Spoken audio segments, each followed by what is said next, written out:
Out live right now to East Palestine, Ohio, and that is where we have the Transportation Secretary Pete Buttigieg speaking right now. Let's listen right here on Live Now from Fox.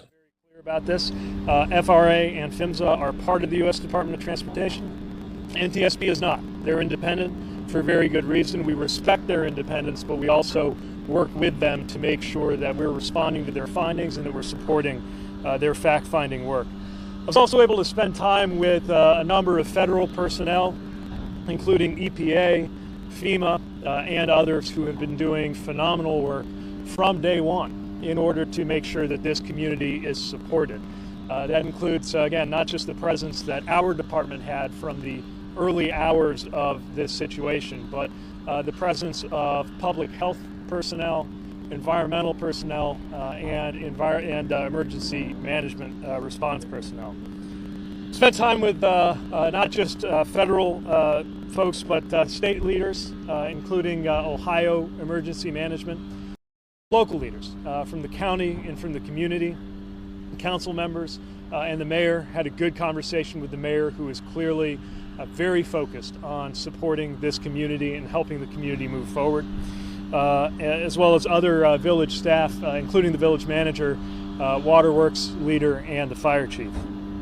And I just have to say the resilience, the resolve, and the decency of this community as they have gone through both this disaster's immediate impacts and the swirl of national and international and political attention that's come their way. Their decency and resolve has been inspiring. I also want to make sure to acknowledge something that happened yesterday. A plane crash took the lives of 5 people working for CTEH. That is a firm that is involved in this cleanup. I met with some of their personnel earlier today who are mourning the loss of their friends and colleagues, some of whom were involved in this response as they were on their way to another one. And NTSB is involved in the immediate response to that crash. But my heart goes out to the people who are already in a very stressful situation here and are now having this added pain and facing it in a way that, again, is inspiring and moving. I also spoke today with the chair of the NTSB, Jennifer Hamady. As you know, they have released their initial factual report. Their final work on this will take a while to come out, but having these factual findings is an important step toward being able to move on to the phase of policymaking. And while we will, of course, wait for their analysis and recommendations at the end of the full process to make certain judgments, we will not wait for that process to run its course to continue doing everything that we can to raise the bar on rail safety and to hold people accountable. And that's the other part of what my visit here is about, to make sure that we can assess how to drive the best safety improvements across our national transportation system. And to any national political figure who has decided to get involved in the plight of East Palestine, I have a simple message, which is I need your help, because if you're serious about this, there is more that we could do to prevent more communities from going through this. We've laid out a set of actions that DOT is taking, some of which were already underway, others which we're adding to the agenda. A set of things that the railroad industry needs to do, including better informing communities when hazmat is coming to them, something I've talked to the governor about and strongly agree with him on, and including steps to take care of their workers and their system, and things that we need Congress in order to work on. And again, anyone in Congress who cares about these issues, they are welcome to come to the table and work with us to get things done.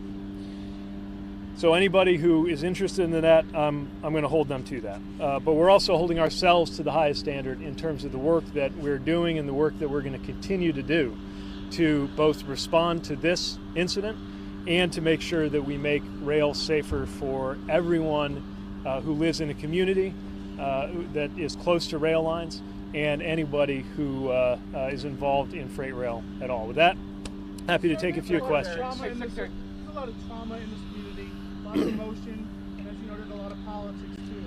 Now that you've seen the wreckage and spoken to the people, was it a mistake not to come here sooner? You know, what I tried to do was balance two things. My desire to be involved and engaged and on the ground, which is how I am generally wired to act, and my desire to follow the norm of transportation secretaries, allowing NTSB to really lead the initial stages of the public-facing work. I'll do some thinking about whether I got that balance right, but I think the most important thing is, first of all, making sure that the residents here have what they need. Something that from our piece of the puzzle, DOT, we were working on from day one, and making sure we do something for the future. We can talk about process, and that's perfectly fair, but I don't want people pointing to process as a way to get away from the fundamental questions of rail safety, regulation, and accountability, and whether we're going to make it tougher or whether we're going to allow it to continue being watered down. Hey, on that regulations on trains Sorry, I just wanted to. Now that you have been here on the ground, have you had an opportunity to speak to residents here since you've been on the ground? And just to follow up, since you have had some time to now think about it, in retrospect, should you have come a little sooner? So again, in terms of the timing of the visit, I'm trying to strike the right balance, allowing NTSB to play its role, but making sure we're here in that. But in terms of the residents, which is what this is really about, the really striking thing to me is how they're here for each other. This is not a community with infinite resources. Speaking with the mayor, hearing about what he has been through, and remembering the experience of being a mayor, I am really impressed with how they've been able to support one another. And they're not here for the politics. They're here to make sure this community can move forward. But other than the mayor, sir, have you spoken to any other residents? Yeah, spoke with community, two members of the council, spoke with a lot of community residents who were involved in their capacities responding to this, and all of them, I just really admire their decency as well as their resolve. What are you telling these residents who are concerned about their livelihood? Well, first of all, I want them to know they're not alone. That before, during, and after the national attention, they're going to have support. They're going to have support from us when it comes to holding Norfolk Southern accountable. They're going to have support from the EPA when it comes to making sure they get accurate information about the safety of their air, water, and soil.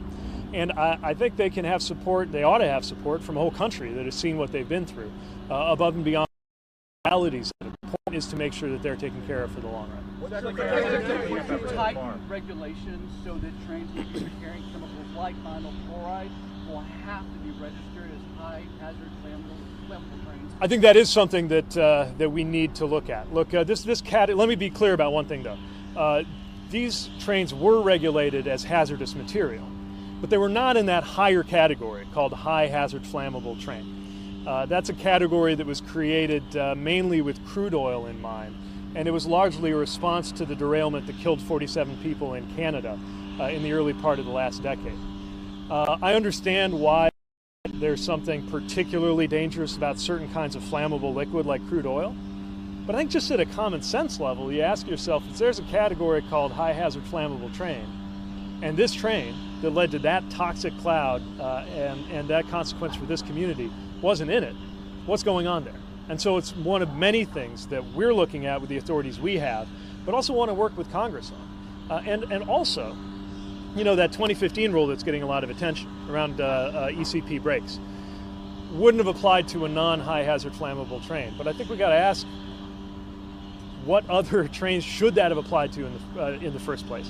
And can Congress untie our hands a little bit in terms of the hoops we've got to go through to try to raise the bar on those braking rules? Because Congress pushed it in the opposite direction, just like the tank cars. I mean, when you see the twisted metal there, you realize the difference between a fortified tank car and some of the tank cars that don't have that level of fortification. The target date for getting that done, changing some of the tank cars, was 2025. It got pushed out, watered down to 2029. Again, I am being careful not to weigh in on what tank car fortifications might have made a difference here, because NTSB is doing that work. But I'm just saying, in general, hazardous materials could be going through communities in stronger tank cars. Let's speed that up. So I'm calling on the railroads not to wait on us making them and the companies that they work with to require that.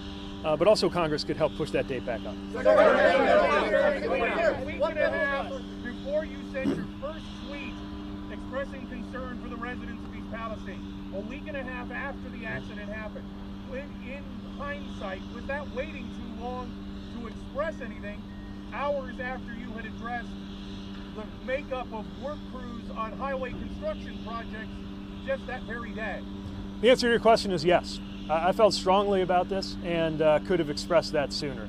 Again, I was taking pains to respect the role that I have and the role that I don't have, but that should not have stopped me from weighing in about how I felt about what was happening to this community. Do you still believe that this is one of just... Sorry, it's really hard to hear. The third hot bearing detector was at 253 degrees before critical failure was alerted. Did the crew do what they were supposed to do? Was the equipment that was used by Norfolk Southern the right equipment for the job? And, I mean, more importantly, could this have been prevented? Right.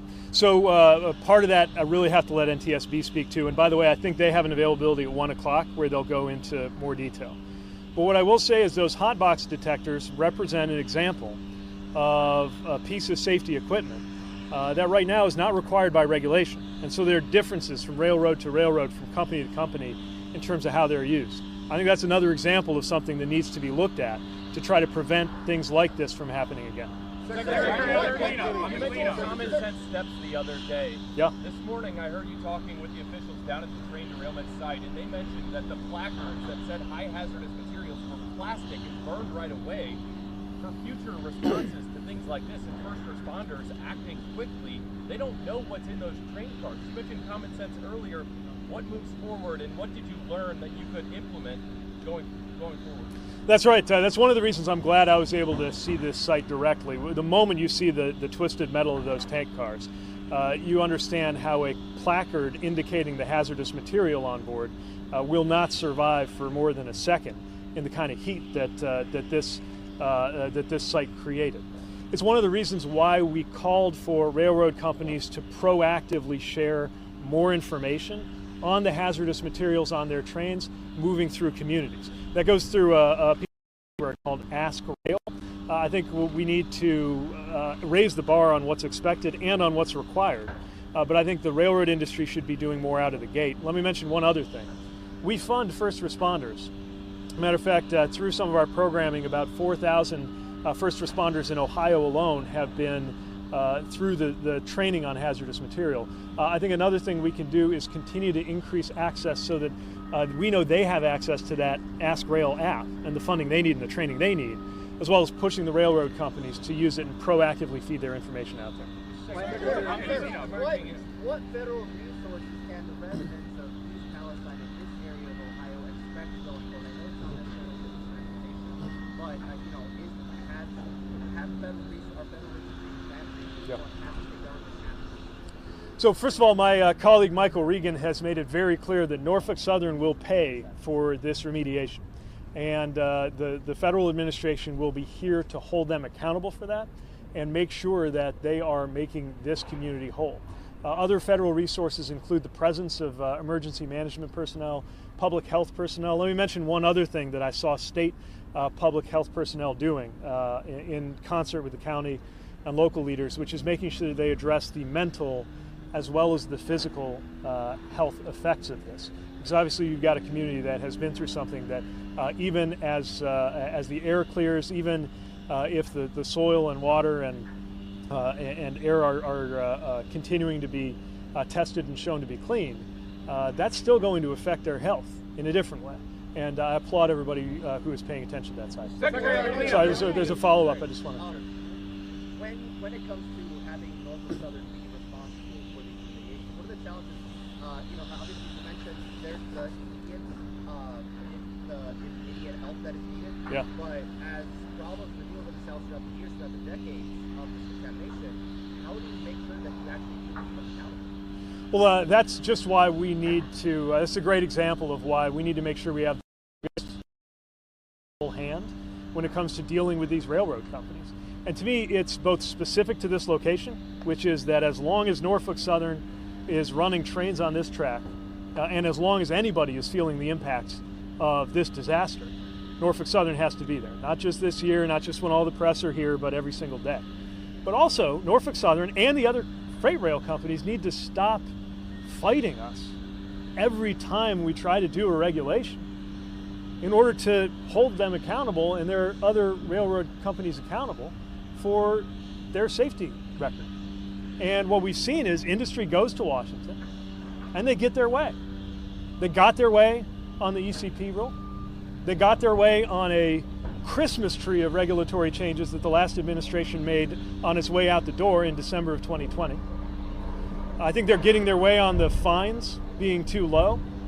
I'm sorry, but if the biggest fine we can charge on a violation is $250,000 or less, and that's an egregious hazmat violation to get somebody killed, that is not enough for a multi-billion-dollar company.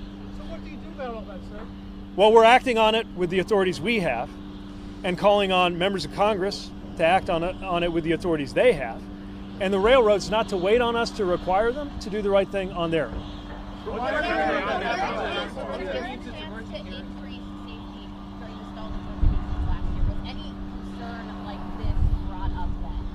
Well, I will say this, if you talk to the unions representing workers in the rail industry, number one thing they talk about when I'm with them, before they even get to wages and benefits, is safety. And they have weighed in on safety. Matter of fact, again, if you look at the record and comb through the fine print on the December 2020 rulemaking, under the last administration, there's a whole bunch of comments from labor on why they were concerned from a safety perspective, and then all of the rationale for why their concerns were overruled. We know that, for example, and this is one of the biggest things we're working on, we know that one safety issue is how many people are on a train. This one had 3 people on it, a trainee and 2 others, according to the NTSB report. And that's actually more than you sometimes get on a mile-long train. The railroad companies want to be able to take it down to 1. One thing that workers have told us, unions have told us, and that we feel strongly about, is there needs to be an actual regulation on this. It was in the works. The last administration froze it. From the moment we got here, we've been resuming the work on advancing that regulation because it's an example of something that workers have been asking about that bears on safety. Again, I will stay out of NTSB's business on whether crewing and staffing, how that might have related to this case. Too early for me to go around making judgments on that. But we know that if you got a train that's a mile long and something goes wrong halfway down it and you got 1 guy on there, that's going to be a problem. Secretary, equipment issue of trust. Yeah. So there's some reporting from ProPublica that Norfolk Southern has a policy that allows them to ignore certain safety alerts from the tracks. Is that standard in the rail industry, and are you concerned about that? So this is where we've got to make sure that we have enough teeth in our regulations. Some of the things with the hot box detectors are not prescribed in the letter of the law. They're up to the railroad to decide. And I think we need to look at 2 things. One, did the railroad make decisions? The investigation. And then 2, should we lay out a little more clearly what those decisions should be so it's not up to them? And that's the regulatory part. Sir, on the issue of trust, you've written an entire book about trust. Mistrust has been at the center of this for this community. How can you win that back? And do you think we're too far gone in that sense? Secondly, what are your past perceived political ambitions? How have they played into the Republican response to this disaster? Look, again, I'm here for the work and not for the politics. You can sense when you talk to local leaders and local residents that they're getting pretty sick of the politics too. And this national ideological layer that's been added into all of this when they're just trying to figure out if they're going to be safe. And there's no question that there have been enormous amounts of both information and misinformation injected into this situation, none of which is to the benefit of the community when it comes to that misinformation. Did Norfolk So I lost my train of thought. Well, that's what I had to say about that. I guess one other thing. If the same people who want to come here and play political games are the same people who sided with industry again and again and again and watered down rail regulations again and again and again, I want to see where they've had an actual change of heart or not. And if they had a change of heart, I'll take them at their word and we can get work done. Yeah. What assurances can you give the people of East Palestine you're going to hold Norfolk Southern's feet to the fire, and then when all the news cameras are gone, all the politicians have left, they will actually be safe, that they'll have their town back the way it was? That's exactly why we're here. That's why we've been here from the first hours of the incident as an administration. And it's why our interest both in what happened here in East Palestine and in keeping our railroads safe doesn't go away when some other hot news story comes into the headlines. We're going to be here day in, day out, year in, year out, making our railroads safer and making sure Norfolk Southern meets its responsibilities. That is a promise and one I take very, very seriously. Mr. Secretary, what do you make of the assessment? What's your assessment of the cleanup effort thus far, and also Norfolk Southern's role in it? So you can see how hard people are working to clean up this site. And again, I met with some of the folks involved in that on everything from the testing to the remediation. And they are doing good work. They need to be supported. If at any moment we see any evidence that Norfolk Southern is backsliding on their commitments, or that anybody is not doing this by the book and then some, we're going to be there with any authorities that we have on the matter, and this whole administration will, because this is too important to let people down. They blame derail on contaminated. So I want to make sure, give people who haven't asked before. Sorry. Secretary. Yeah. You mentioned a national political figure who's decided to get involved. It sounds like you're talking about Trump, and you said, I need your help. How can you help? Well, one thing he could do is express support for reversing the deregulation that happened on his watch. I heard him say he had nothing to do with it, even though it was in his administration. So if he had nothing to do with it, and they did it in his administration against his will, maybe he could come out and say that he supports us moving in a different direction. We're not afraid to own our policies when it comes to raising the bar on regulation. And I've got to think that him indicating that this is something that everybody, no matter how much you disagree on politics and presidential campaigns, can get behind. Higher fines, tougher regulations on safety, Congress untying our hands on braking rules, all the other things that go with that, that'd be a nice thing for him to do. Secretary, how do you keep the companies from stopping to cut corners when it comes to safety? You know, talking to the unions, one of their biggest issues is just the sheer number of in-person safety workers who Yeah, they cut. that's right. They pointed to how the trains like this, there used to be like numbers of safety workers who That's would right. like go through and in-person inspect Yeah. trains before they. How do you get companies Yeah. from stopping cutting like large percentages of these safety workers? Look, the reality is this is their entire business model. In the last few years, they've gone into a business model that is about cutting and cutting and cutting and cutting. And what has happened is it's a concern from a safety perspective. It has not made them more effective in delivering freight. We know that from our supply chain issues that we've seen. It has made them wildly profitable. So profitable that in my view, they could meet a much higher safety standard and still be profitable. And that's what really needs to happen next. So, the reality is, if their business model is telling them to cut, whether it's cutting corners or cutting people, the only real wall we can put up against that is regulation. And I know the word regulation is not popular with some people, but we need enforcement, we need accountability, and that starts with making sure we have enough teeth in our regulations to actually see to it that happens.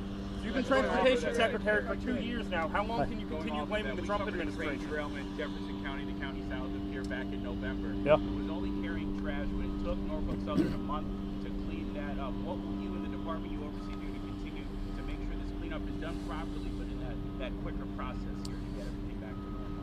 Yeah, look, I'm here focused on East Palestine, but there have been a number of incidents, derailments and crashes that need attention, and it gives you if you look at the statistics, you get a sense of what we're up against. And specifically with Norfolk Southern, they need to lead the way in going above and beyond, especially after what happened here. They should have been doing it anyway. And some of their remediation responsibilities obviously is more on the EPA side, and I'd have to look to them in terms of what they can require. But what we're going to require is that they meet the highest standard on safety. Just to follow up on that Yeah. quickly, in any of your briefings today, concern from residents in our community as well as here is where that contaminated soil may be going. Was That's there right. Any discussion on exactly where that soil may be going? Yeah, one of the things that I've seen that the environmental folks on the ground here, both the state and EPA, are very focused on is not just getting through the next day or 2 days, but what happens as water moves through the soil, what happens as soil moves through the area, and what happens to the soil that's being removed. I don't have all of the details on that, but folks are right to be concerned and interested in that. What has stopped? Yeah. Talking about regulation, regulatory changes, fine changes. These are things that are political, would take maybe months to take place or to change. In the meantime, these trains are going through other communities in other states all over the country. Is there anything that the Department of Transportation, the federal government, can do immediately, urgently, to maybe make things safer? One thing I've ordered FRA to do is stepped up inspection program, what we would call focused inspections on any of the routes that are of particular concern, either because of the nature of the cargo that's traveling there or because of some other community risk. They do a good job to begin with, but what we can do immediately is a level of elevated focused inspection based on what we've learned from this situation. Because you're exactly right. These regulatory processes can take forever. Something that railroad companies have taken advantage of, by the way, sometimes waiting out one administration to see if a more industry-friendly administration will come in and kill them. We're going to work as fast as we can on the regulatory side. We're not waiting for that. We're not waiting for an act of Congress. We're not waiting for a law to change. To do the things that we can do with the powers that we do have. What would you say to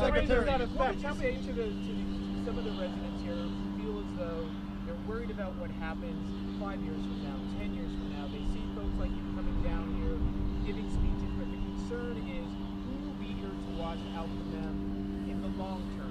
What would you say to those people? Well, they're right to be concerned. Look, some of these issues, health issues, environmental issues, they can last for years. They can last for decades. And there's really just two things I can say. First of all, we will never forget the people of East Palestine, and we will support them with everything we've got.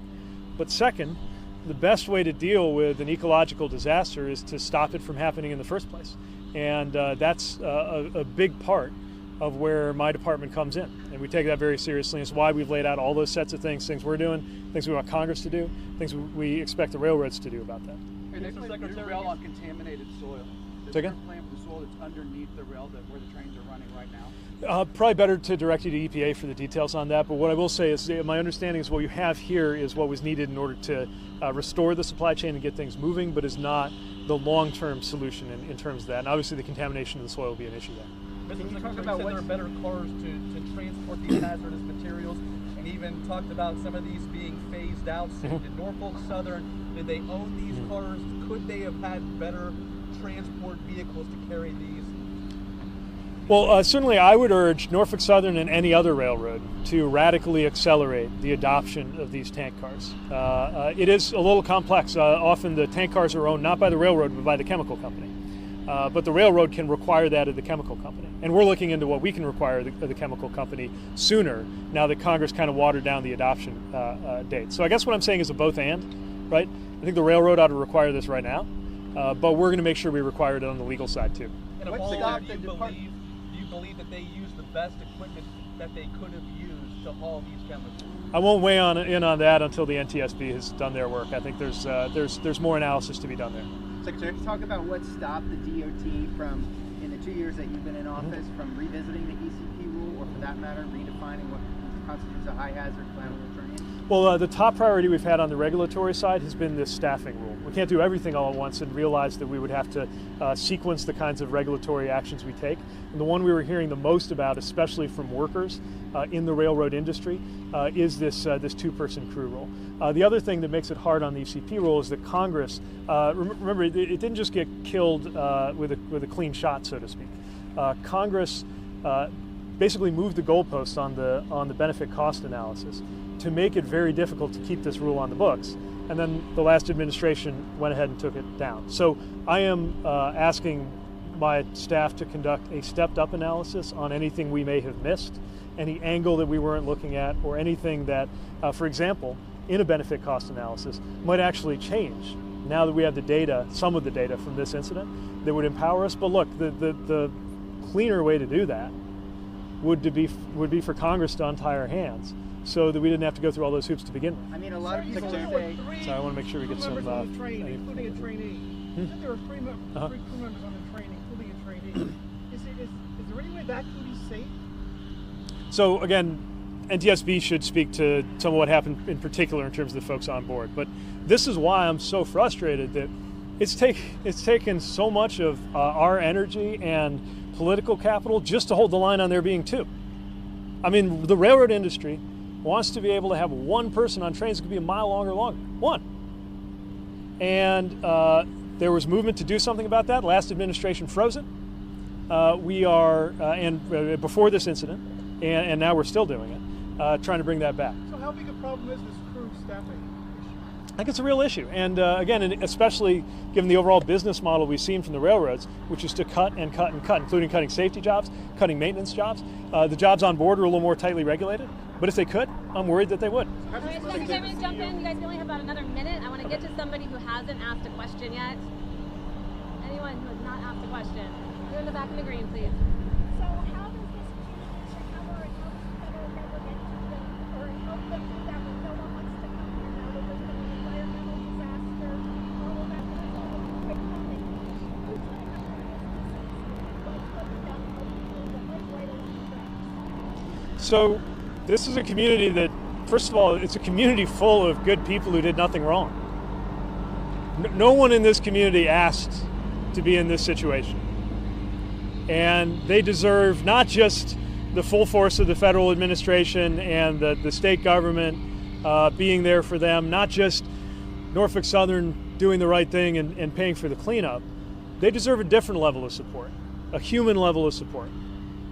The country should be wrapping their arms around the people of East Palestine, not as a political football, not as an ideological flashpoint, not as a gotcha moment, but as thousands of human beings whose lives got upended through no fault of their own. And I think that includes visits, not just big official visits from the government, but just people who've seen the news and whose hearts go out to the community here and can come here on a day like this when the sun is shining or on a rainy day and shop in those shops and visit those businesses. It is safe to visit here, as all of us can attest, even while we're still making sure that it stays safe to live here. And people deserve that. Mr. Secretary, Yeah. Norfolk Southern created a website in the wake of the train derailment. One of the FAQ sections, it asked, should residents be concerned with their long-term health effects? And they said, no, based on the monitoring data, they shouldn't. Do you think this is their way of minimizing liability? I know they've got a lot of lawyers. I wouldn't speculate on their legal strategy. What I would say is they need to go way, way beyond the legal minimum here. And they need to lead the railroad industry, shifting its posture to stop fighting us tooth and nail every time we try to use the tools that we have to make freight rail safer. All right, last question goes to the sir in the police, and that's Secretary, the Department of Transportation is expected to have a ruling in March on LNG transport by rail. Has that decision been made yet? Do you worry that transporting LNG by rail car could lead to an even bigger disaster than this? So I'm not ready to get ahead of a finalized rule or announcement there. What I will say is that this situation calls on us to re-examine everything that's been underway related to those issues. Now, what we found as we first looked at that LNG rule was that class of rail movement was unlikely, at least in the short term, to happen anyway. Nobody was seeking to use those kinds. We're setting policy for the long run. We got to make sure we get it right. All right. All right. Thanks everybody for being here.